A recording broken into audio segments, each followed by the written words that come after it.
You should hear what keeps him up at night. This is what keeps me up at night. I don't understand how my fellow Americans, I don't even understand how this election is close. And yes, I'm voting for you, but I would also vote for that wall over there. Well, he's half right. We do need a wall. You know, to keep out gang members, fentanyl dealers, human traffickers, and Anna Navarro. What's funny, though, is that Stern actually thought that was a compliment. Stern has become such a wussified sycophant, he doesn't realize that telling Kamala that he'd vote for a wall is telling her that he knows she's as dumb as one. Howard Stern built his empire on shock, rebellion, and tearing down the establishment. But when Greg Gutfeld aimed, the king of controversy went radio silent. No comebacks. No fire. Just awkward silence, echoing louder than words. In a stunning, live segment, Gutfeld didn't just call out Stern's evolution, he exposed it as a full-blown sellout. The rebel had become the system, and Gutfeld lit the match. What happens when the uncensored icon gets out-rebelled on his turf? That's how Stern can call snacking with celebs at a fancy restaurant exhausting. Exhausting. Like he finished the overnight shift in a coal mine.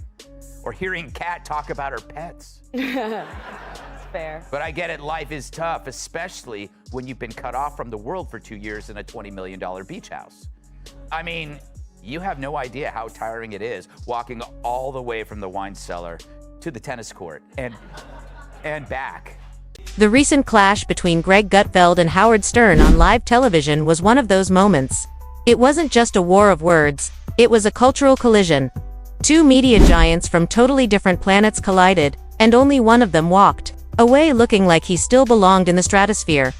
Howard Stern has long worn the crown of the king of all media. It's incredibly brave to take this stance after you've made $300, $400 million not being woke, right? Loving Donald Trump, exploiting the mentally ill, wearing blackface. Look at the crop of woke comments, whether it's Stern or Jimmy Kimmel, his BFF, Sarah Silverman, Joy Behar, Michael Ian Black. What do they all have in common? They wore blackface.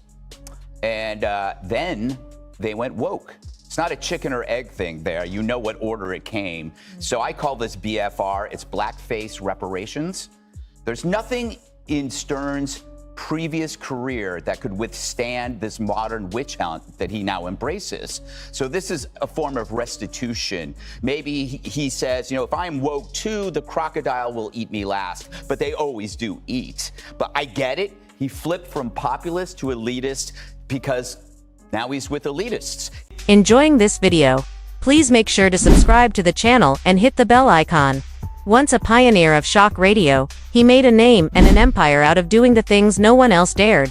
He was the brash voice of rebellion, the unfiltered conscience of a generation fed up with polite society. Stern's name was synonymous with disruption, defiance, and controversy.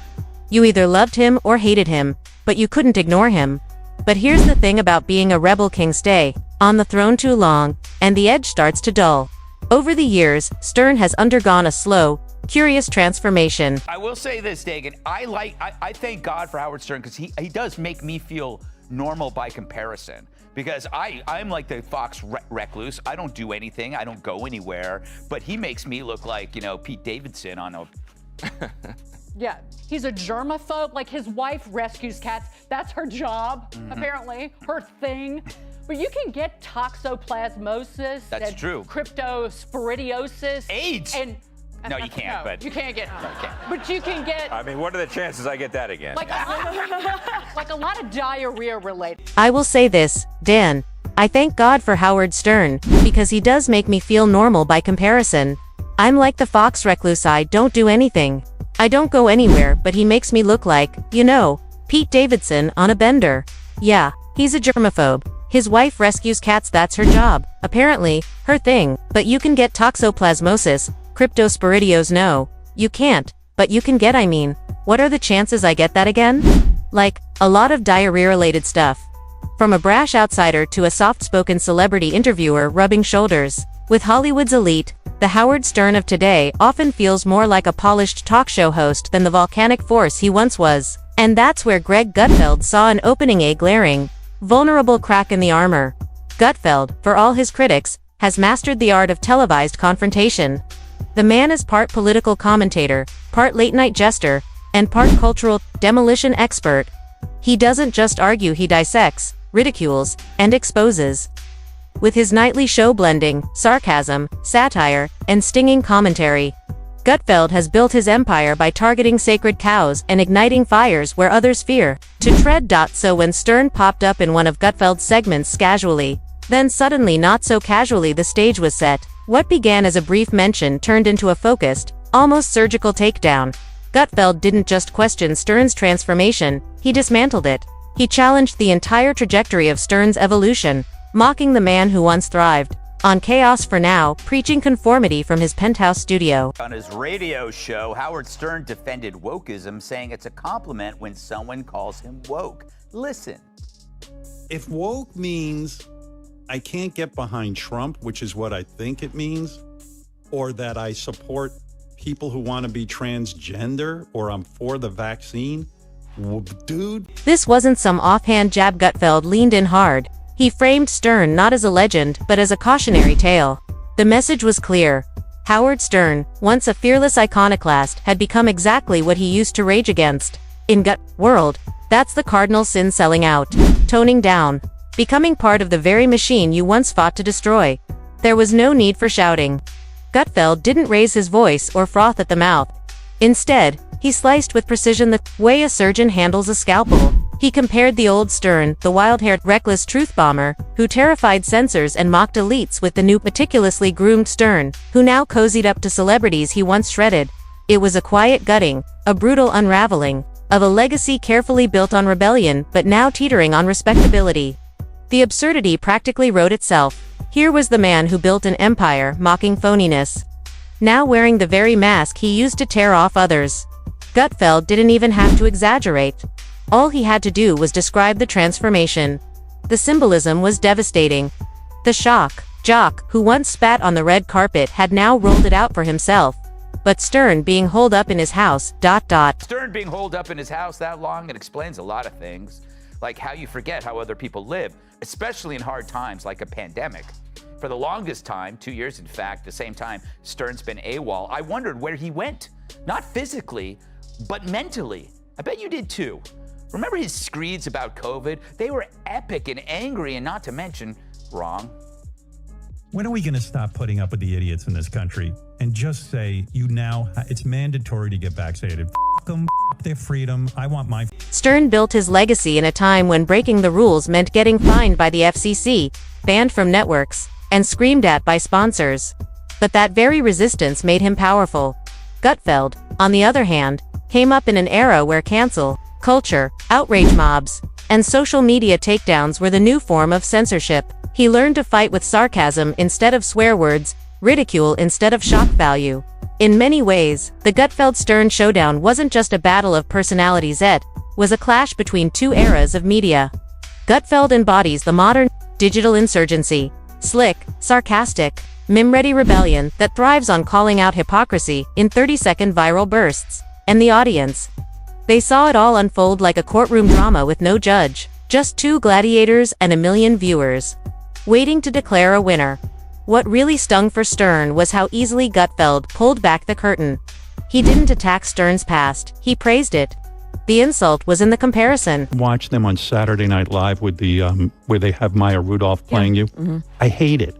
I don't want you being made fun of. Mm-hmm. Oh my God. There's too much at stake. I believe the entire future of this country right now, I mean, as America, land of the free, home of the brave, I think it's literally on the line. So a guy who's supposed to be funny for a living now claims her candidacy is too important to joke about.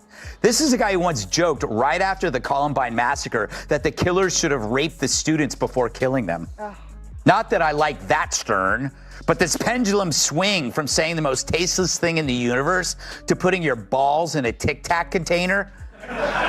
You gotta wonder what's going on here. It's striking that the king of the most misogynistic humor ever now turns into a breathless over a progressive, hopelessly shallow candidate.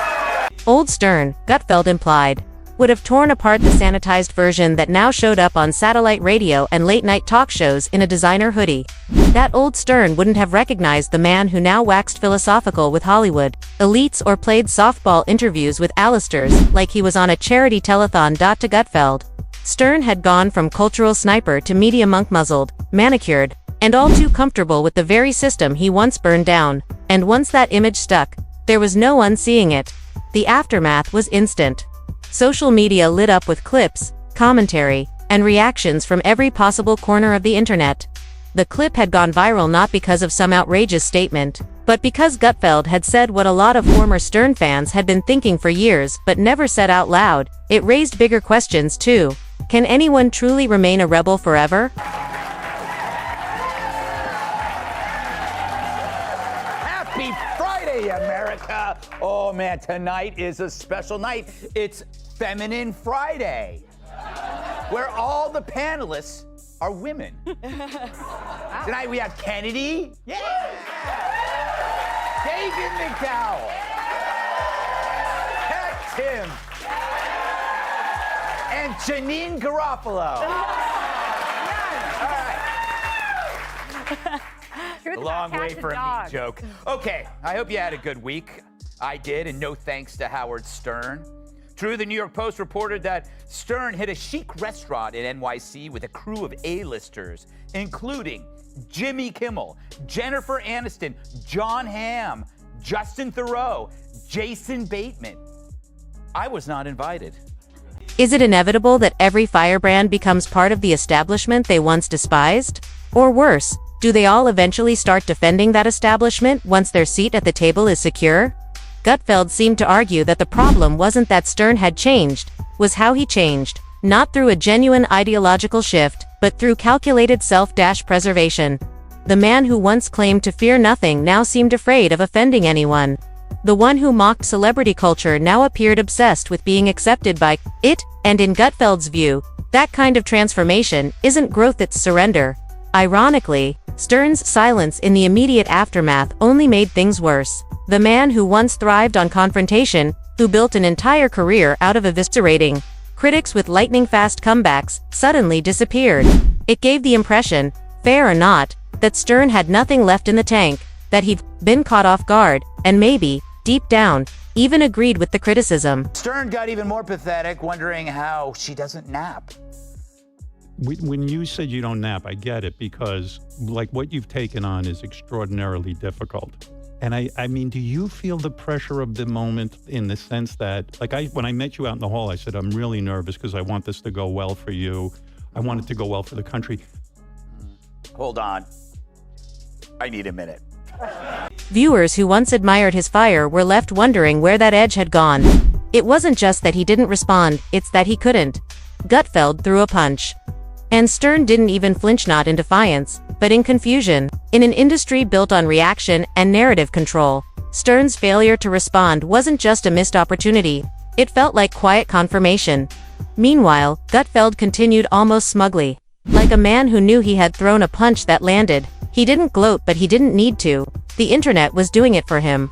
Thousands of comments, retweets, and YouTube reactions did more to validate his critique than any follow-up monologue ever could.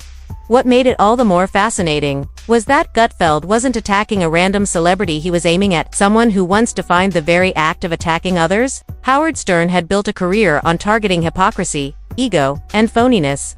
It wasn't just celebrity gossip or late-night drama, it was a mirror held up to the idea of legacy. Stern was being asked to reckon with the weight of his history. That's the curse of being a legend. Your past self becomes the measuring stick.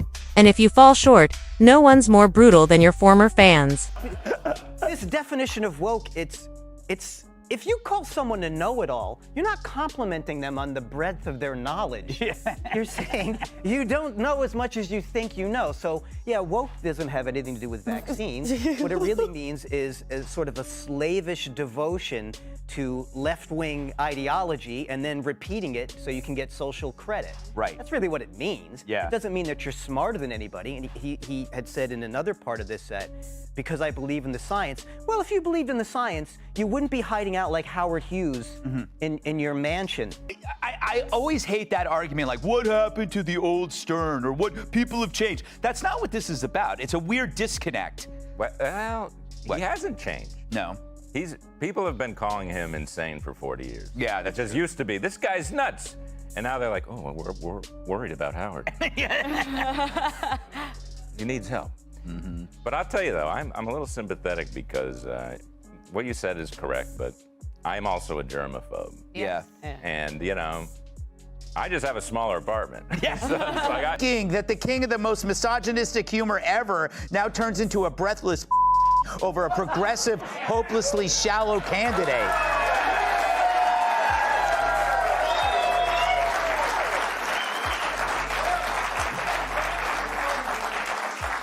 But maybe that's the explanation.